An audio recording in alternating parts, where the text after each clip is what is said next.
All right, so we're back here for part two, picking up on our high school winter league recap, and we're going now to Sayville against the St. Anthony's 2025 team. And Yeah, again, that was the game of the day. I didn't watch it, but I'll let you talk about it. But that was down to the wire also, right?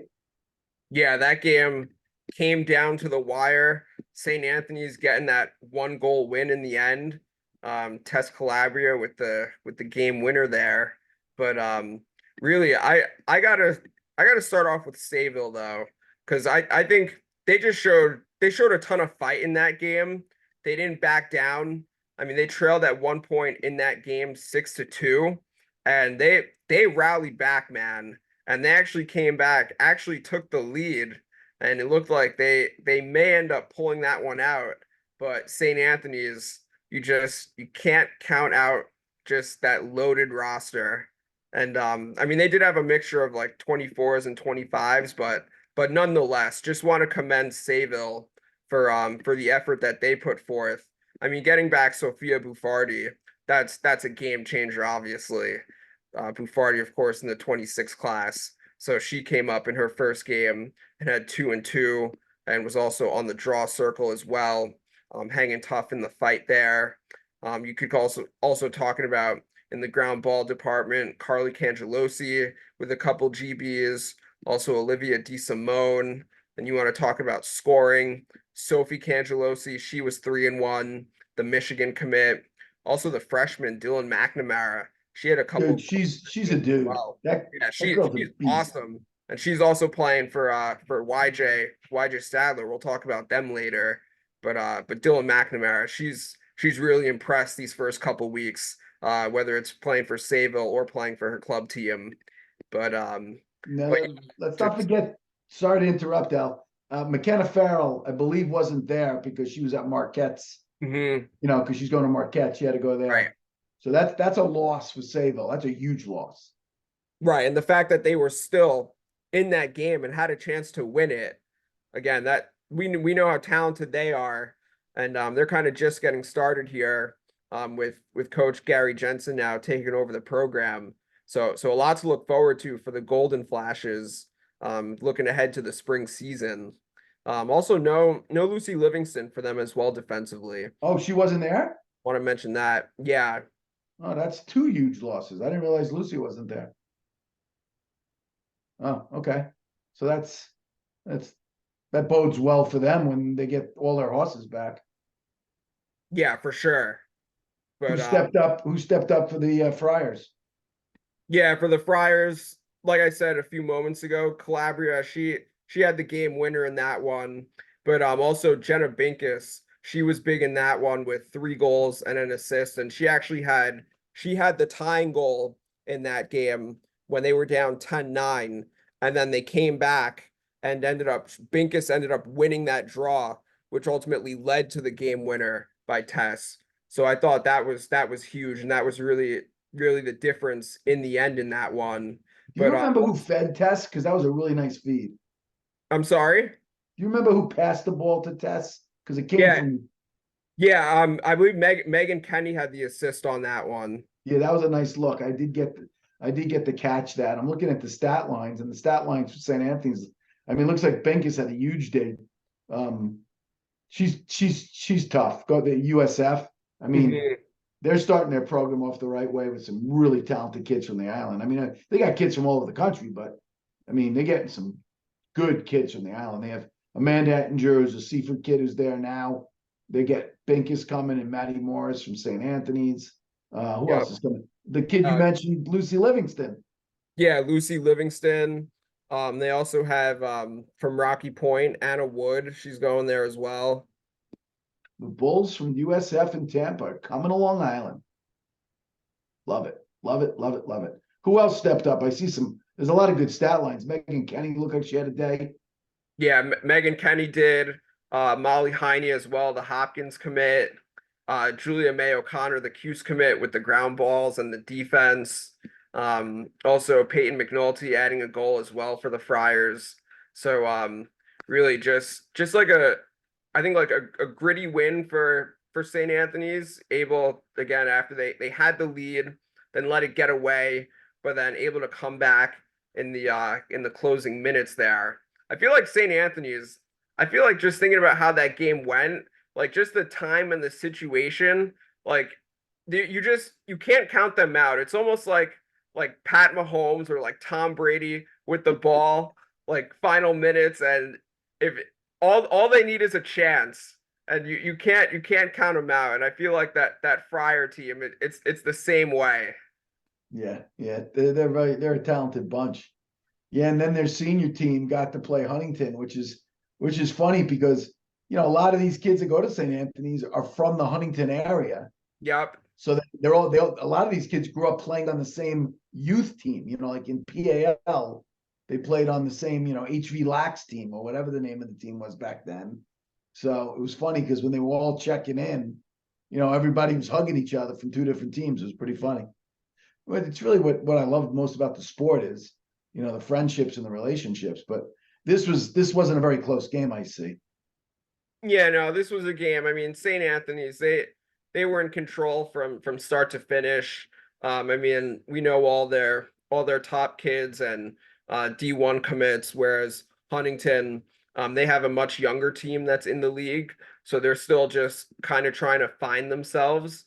But I mean, if you want to like take something away from Huntington, like I mean, I was just trying to mention it on the broadcast because Huntington, they have so many players on this roster that are like freshmen and even eighth graders, like getting a chance to go up against girls that are committed to some of the top D1 schools in the country.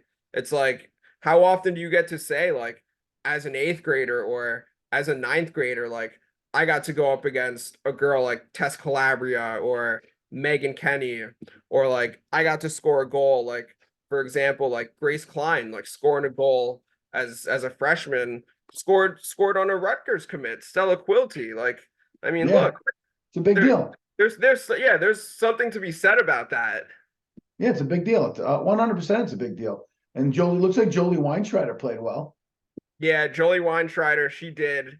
Wouldn't expect anything less from Jolie, as she kind of got the offense started for Huntington with that free position goal, and then also on the draw circle, ground ball assist. Again, someone that just really fills it up across the board. Yeah, I mean, it's funny, but like Stella Quilty was 85% in the one goal she gave up. She had 6 saves, and then Lexi Zank was 60%. So I mean, they don't make it easy for you on free positions, St. Anthony's, because their goaltending is so strong. Yeah, absolutely. The next game of the day, as I'm looking, was a YJ clash. Was the Carol Rose Cup? We'll call it the Carol Rose Cup. Right? YJ Graziday 27 and Stadler, they're 27s against YJ Torre Mitchell, which are 26s. This was a close one, 9-7. This game looked like it must have been a pretty good game. Yeah, this one went to the freshmen. So the 27s of YJ Graziday Stadler pulling out that win, 9-7 final. I don't see the stats in there. I didn't put the stats in there for Graziday. What I do? What am I, a dope? I'm gonna have to put them in. I'm glad we're doing this because I must have missed on that. I apologize. You have the sheet there? I don't have the sheet, but I got muscle memory. Yes, you do, brother.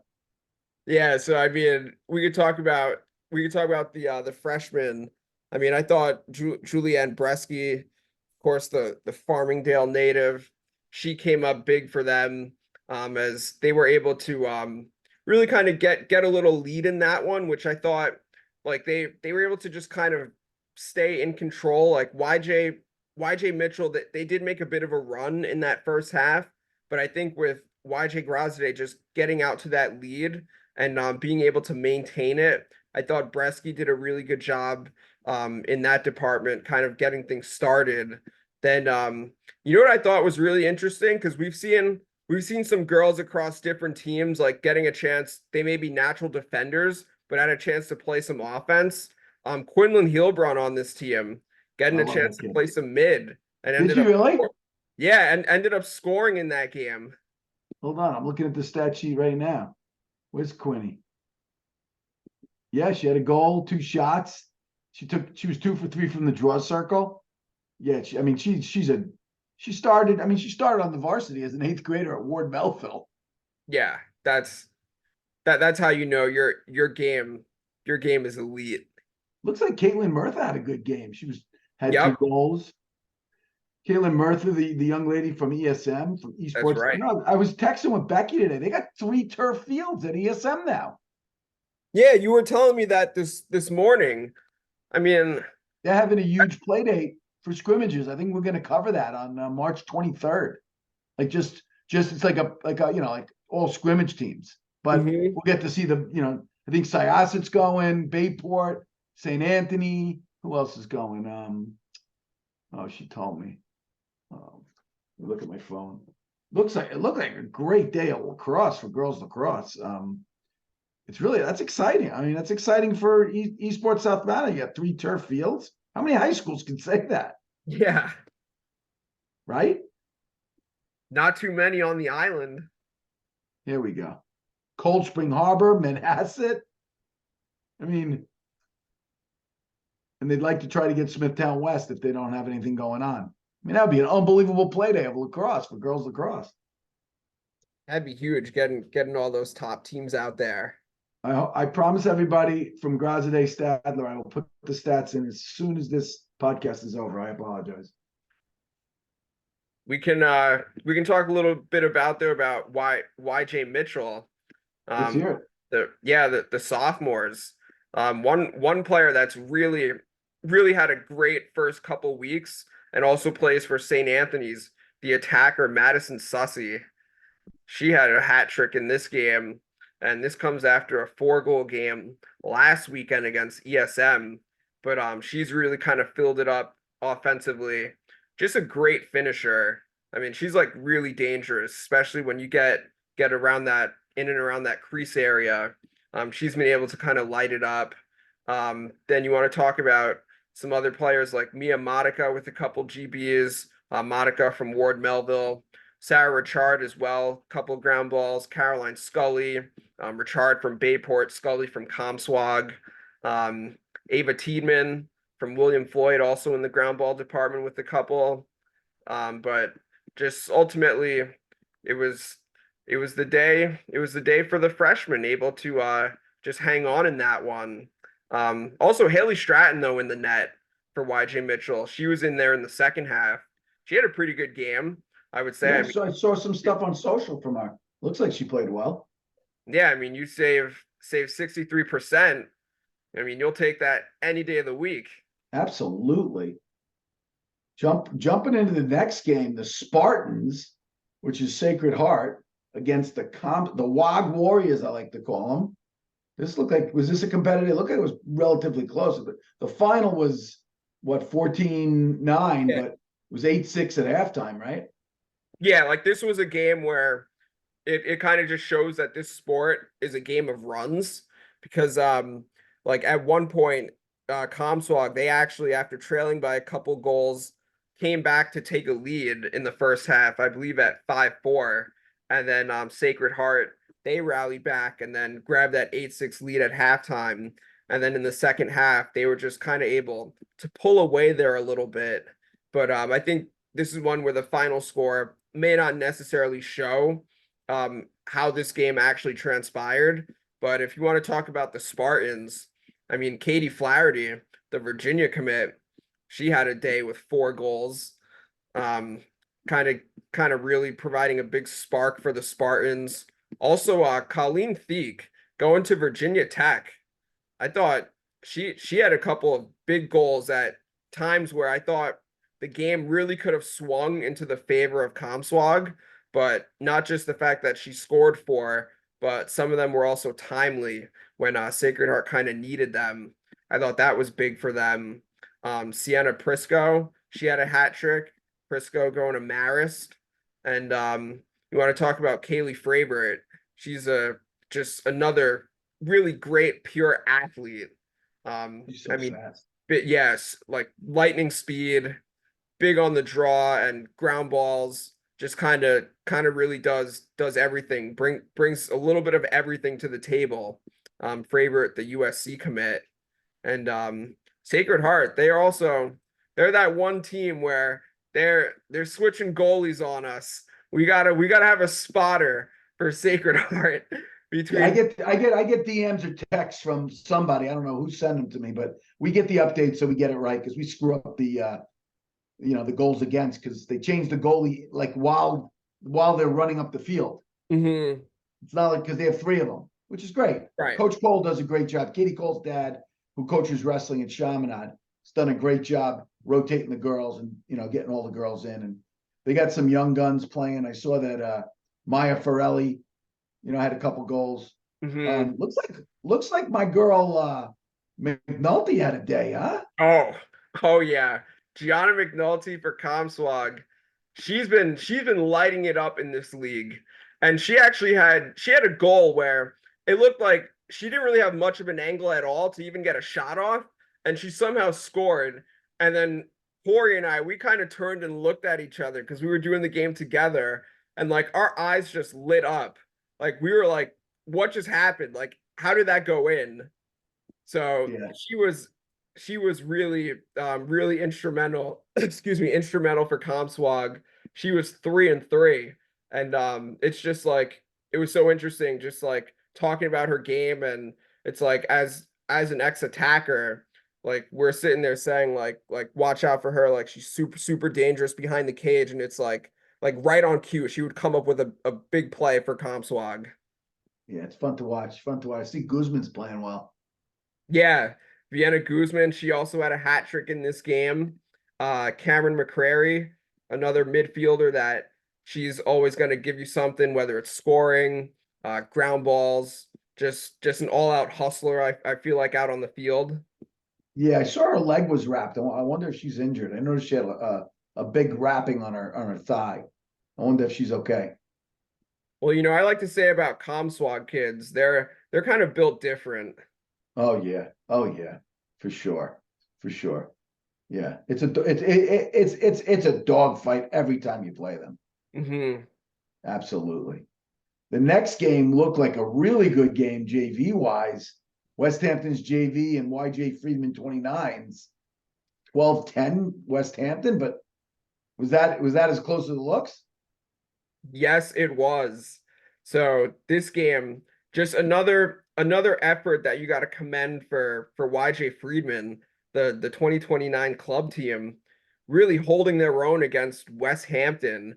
And that game, that game certainly had moments where it looked like maybe Westhampton would kind of gain control. But I know you actually got a chance to see some of that game, Coach Wink. The Dragonetti. Yeah, I was gonna say, It's particularly. Dragonette. I met the dad. It's not Nettie, even though I like Nettie better. It's Dragonette. Ella Okay, Dragonette. okay.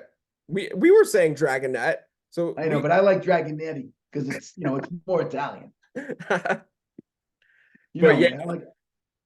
I like Leopardi. You know what I mean? It's like Oh I'm yeah, a Giant fan. How can I not like I Italian? know. DeVito, Yeah, exactly. Tommy Cutlets.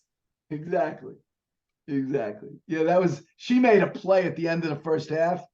I mean, So obviously you'll do your top 10 and whatever comes, but that was some play. well, yeah. So she had the goal, she had the ground ball, and then the goal to beat the buzzer, which tied the game at 6 going into halftime. But Right. then she had another play where I was actually marking something down on my sheet, and Yes. thank goodness you were there because didn't she intercepted the clear and then Yes. ended up scoring right away. Yes. Yes. Yes. Like that kid's makeup. I like her makeup. We got to find out where she's from. Do you know where she's from? Where her hometown is? I do not. I'm not sure. We'll have to find out. We'll have to find out. I'm gonna say she's from Suffolk. There's a lot of Suffolk kids on here. I see. And then the kid. It's funny too because the kid Manalakis, who's a Melville kid, so she's a seventh grader. She was checking in. I was BSing the first day with Joe Spallina, and she must come to Joe's shooting. The way Joe does all those great clinics. Hmm.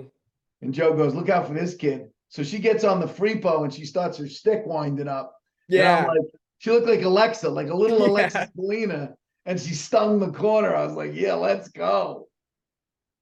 That was so cool. This is a good crop of talented seventh graders, huh? No doubt. I mean, also you talk about Ariana Fosteril. She had a couple goals. Number 99. Great number. Still got to find out if she's a Yankees fan. Yeah, I'll we gotta get these, but they probably don't even have phones, these kids. I'll do the investigating. Yeah, you do your investigative reporting. Leopardi had another good day. The top midi, one of their top middies had two. I'm just looking at their stat lines. Yeah, they got a good crop here, and they good goaltending. But let's talk. I want to talk about this young lady who popped up, who I think I was talking to you a little bit about on the side. Um, Sophia Amadimo. Is that how you pronounce that? Amadimo. I say I'm a demo. Okay, she played awesome. Oh yeah, well we were talking about her like you said on the side. Like she's just got super speed and can really get up the field in a blink. And she really made a living in this game in the cause turnover department. Yeah, she had three. Yup. Yeah, Derby, little JoJo had three again. She's a little scoring machine. That kid just fills up the net. Lily Johnson, 2-1, another big day. I'm looking at their Tierney McEntee, the freshman, 1-1. Reagan Schindler, 2-0. Mia Brown. I tell you, Mia Brown's a really good goaltender. We talk about her all the time. Hmm. She's, unfortunately, she's got to sit behind, Farnan for 2 years, but she's going to learn a lot from just being around Farnan because she's such a good leader and a quality human being. So, Mia, if you listen to this podcast, soak everything up from Maya Farnan. That's a great mentor for you. You're lucky to have her. Hmm. You ready to jump to the next game? With the next game, Let's wow, do this it. score looks the score was closer. Westhampton Southside. Westhampton was won at 11-6, but was this game? Let me look at the game details. This game closer at halftime? Yeah, it was 5-5 Yeah, at half. yeah, I was gonna say this. Yeah, this was a game where Oh, it was really. I flipped the box score. I messed that up. I gotta fix that too. I'm seeing all my mistakes, guys. As you know, I make a lot of them. That's also why we do this podcast. Yeah, you gotta But flip it. but yeah, this one it was really more about the second half for West Hampton, able to kind of pull away in this one after a really competitive first half. But I mean, you can talk about Reese King day and night.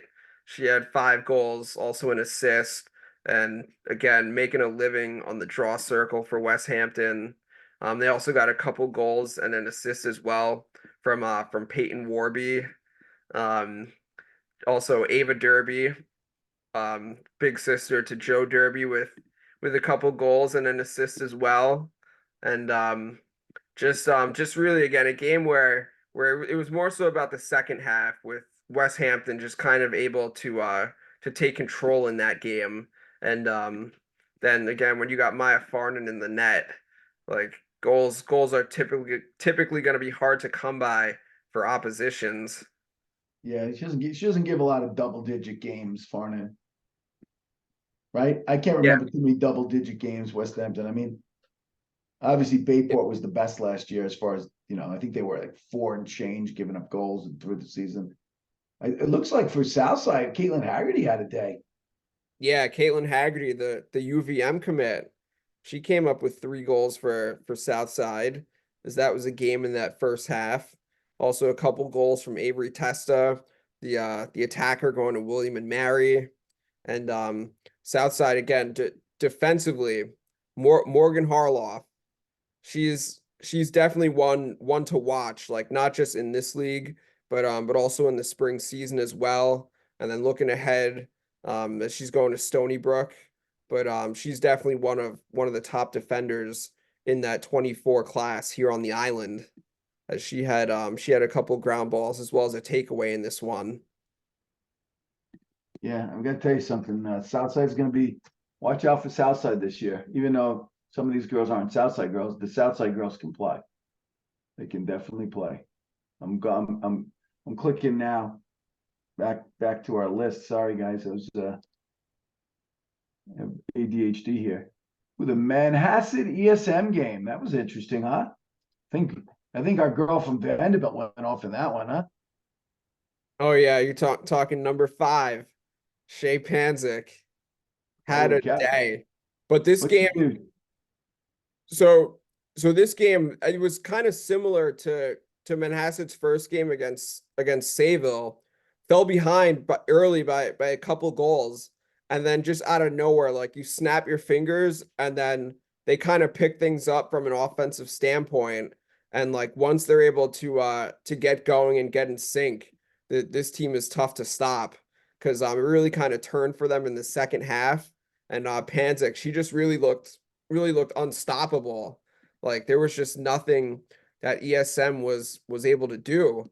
I mean, she scored 8 goals in the game, also had an assist. And it's like, I mean, when you're when you're getting shots off the way she is, like that net has to feel like the ocean. And I got to tell you something, E. I think one of the big assets for Manhasset this winter is having Meg Clark on the sideline. What do you think? I agree.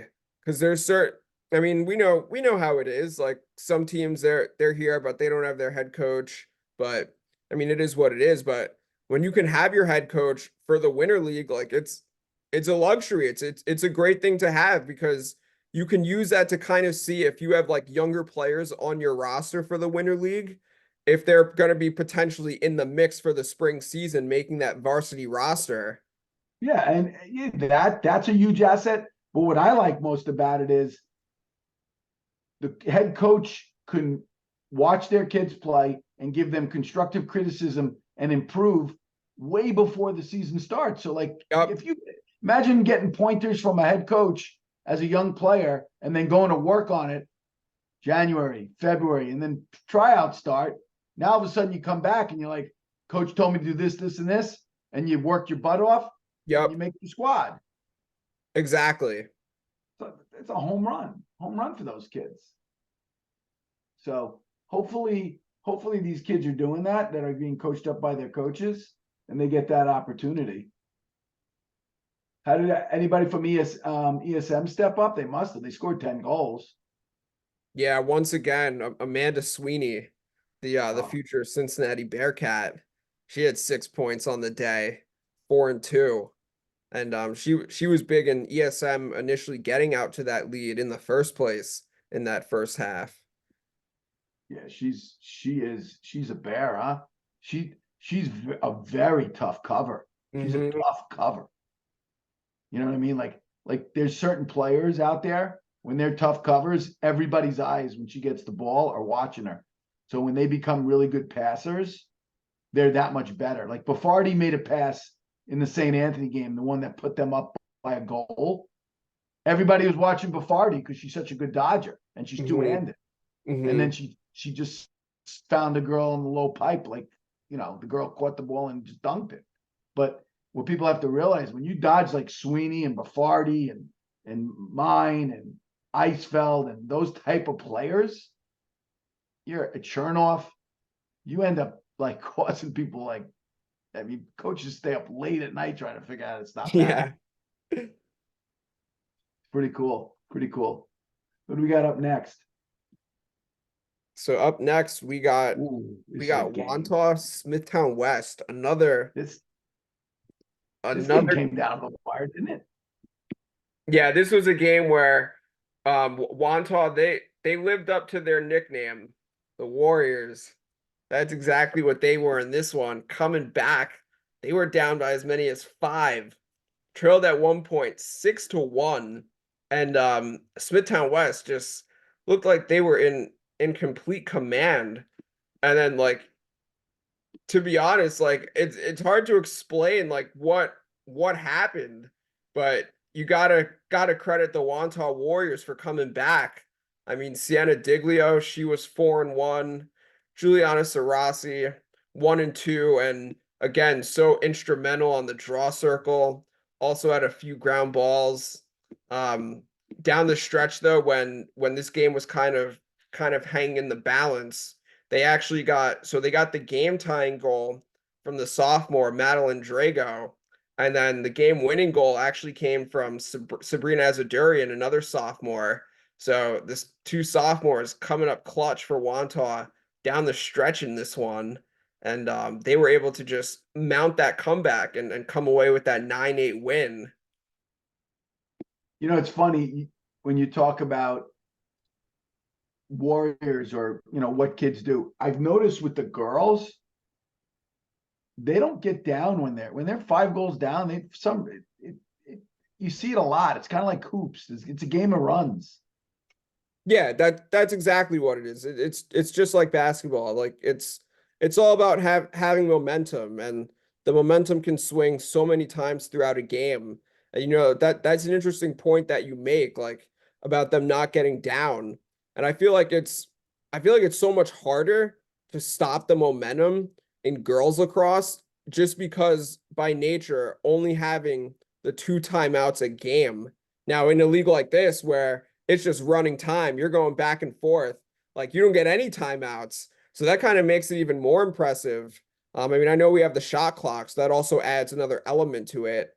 But looking like during the high school season, where it's you get the 2 timeouts per game, it's like it's hard to stop momentum, I feel like, in girls lacrosse. Yeah, I think one of the things that helps in this league is we don't do a draw every time. So if you have a real good Hmm. draw specialist, like they can't make it take it. Right. So even if you're down 4, you get the ball. So if you could score, you're down 3. Well, if Hmm. it's a draw, they win the ball, they can go up 5. So Exactly. I think that helps in Yeah, this particular league. yeah, that's true. Yeah, it helps, but like it also at the same time, if you want to play devil's advocate, like it also for someone like Wantagh who has Juliana Sarasi on the draw, it's like if you're trying to come back and you don't have a draw after every goal, like if you have the draws after each goal, like you can score, win the draw, come back, and like just build that comeback, but you're not That's guaranteed to true. get the ball back every time.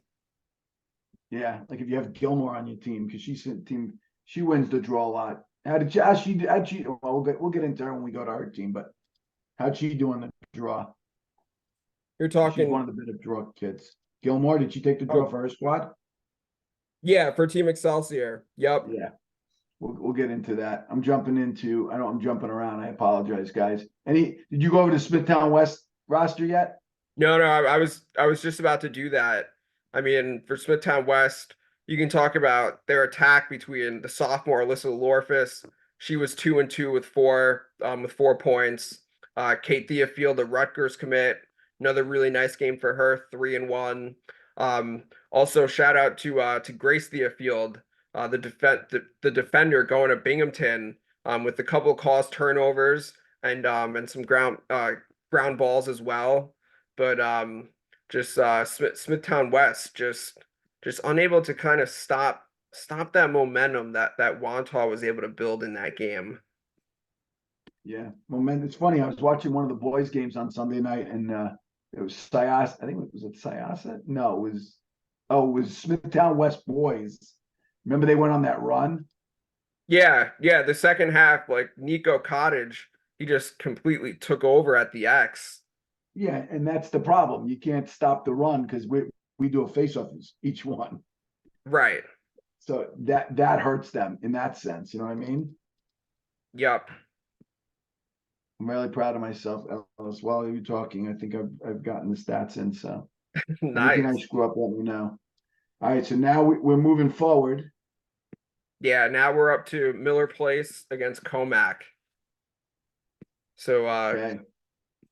yeah, The last Commack. 2 games were a little one-sided. Yeah, so this one this one in favor of Commack, able to get that 12-4 win. And they don't even have all their players Commack. Like they're still waiting on Emma Hendry, also no Lily Pettit this past weekend, but still able to come away with a commanding win. I mean, Amelia Bright, the future What Seawolf. happened to Henry? I'm not sure. I saw some pictures of her signing her national letter of intent with all her army gear on. We got to get Emma. We're missing Emma Henry. We're missing something. She's fun to watch. Yeah. All right, we have to do a shout out and see how she's doing. I hope she's okay. Yeah, hope so too. But in this game, no problem for Commack. Got Amelia Bright with a hat trick and a couple of GBs. Emily Parisi, she had 2 goals. Also thought their sophomore Gabriella Brown, she had a very nice game. Scored a couple goals in this one. Had a ground ball.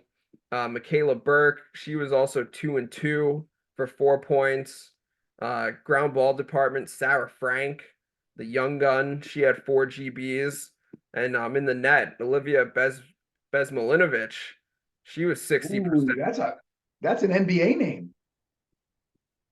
Bezmalinovich, yeah. Well, you know what they say in the NBA, like anyone who's got like itch in their last name, like they're almost guaranteed to be like a sharpshooter.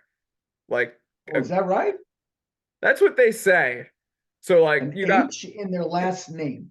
like no like itch. So like Oh, IC itch. at the end. Yeah. That makes sense. There's a lot. All those guys. They're all from. They're not American. Those guys. No, they're Europeans, but like they're just naturally like great shooters. I know that's weird. Well, obviously Winkoff is not that because I couldn't shoot. Yeah, no, I'm right there with you. Yeah, I wasn't a great shooter. I could dribble though. Had a Put me nice in little like handle four back in the corners. day. Yeah. Back in the day, they used to run a thing called the four corners. Do you know anything about that when they didn't have a shot clock? I mean, I don't know like the details. So North Carolina, Dean Smith put it in. When he would go up with like 5 minutes to go in the game, he would stall and he'd go into four corners. So he put everybody in each corner of the side of the basket and then the point guard. And they would just dribble. And then, someone would slide, you give the ball to the other guy, you get in a corner and he'd dribble. And it was four corners. And it was like they were dribbling out the game. That's why they put the shot clock in. Nobody Mhm. wanted to watch that. It's kind of like why they're putting shot clocks in lacrosse. Nobody wants Right. to watch a stall.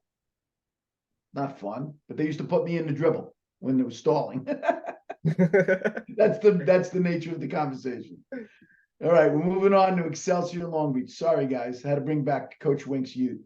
Oh, this is the Yeah. one where you can't see the details. I got to email Keith. You have the stats on this one? Yeah, I do. Just real quick, just for Miller Place, Sophia and Janito, couple goals for them, and taking the draws. Don't want to forget about Miller Place and Hayden Young as well with a few GBs. Um, but yeah, just wanted to give a shout out to Miller Place. But yeah, I don't want to so leave my MP people out. I apologize. no, it's all good. But yeah, we'll wrap this one up here. Long Beach against Excelsior. Long Beach getting the 10-4 win. Again, big in this game. Ava Main, the JMU commit, she had 3 on the evening. Also Ella Temperio, she had a couple goals as well. Really kind of keeping Long Beach in front in this game.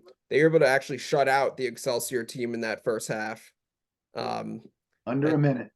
Yeah. But big win for Long Beach. I thought that would be more of a competitive game, but Long Beach they came to play and they were able to take that one. Emily Backlund in the net played the whole game. Again, had that first half shutout. But yeah, Long Beach 2-0 now in pool play. All right.